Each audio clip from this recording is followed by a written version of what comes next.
Pemirsa, penincapan kasus COVID-19 harian kantos langkungan penyuan kasus ring tanggal 15 Januari ini lintang sani ngawinang pemerintah mempidabdap untuk medalang mekatah pemargi.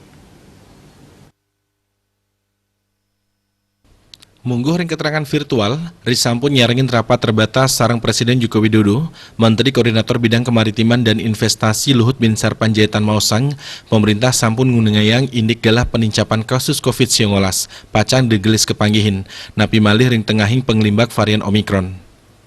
Dari talar ngewedarang galah puncak gelombang Omikron ring Indonesia, ketarkayang pacang limbak ring tengahing bulan Februari, tur memargi kantos ring pengawit bulan Maret. Berdasarkan berbagai data yang telah kami amati, berangkat dari trajektori kasus COVID-19 di Afrika Selatan, puncak gelombang Omikron diperkirakan terjadi pada pertengahan Februari hingga awal Maret ini. Saya ulangi, dari hasil trajektori kasus COVID-19 di Afrika Selatan, puncak gelombang Omikron diperkirakan terjadi pada pertengahan Februari hingga awal Maret ini.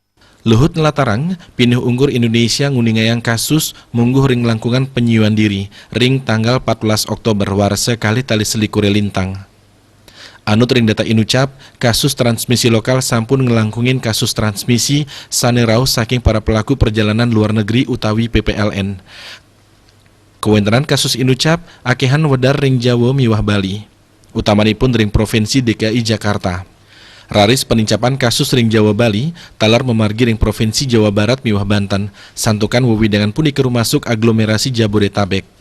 Dani mausang kantos mangkin kewentenan pasien padem kantun deg-deg, ya diastun penincapan kasus nerus mawawah. Nanging, selahin saking panegara tiosan, gelombang Omikron kaudingin digelis ngelalahin. Paiketan dani talar narkeyang yening kahanan kasus puniki mempotensi digelis nincap, ring Provinsi DKI Jakarta yening nenten kedabdabin becik. Bali Pos, Nguningayang.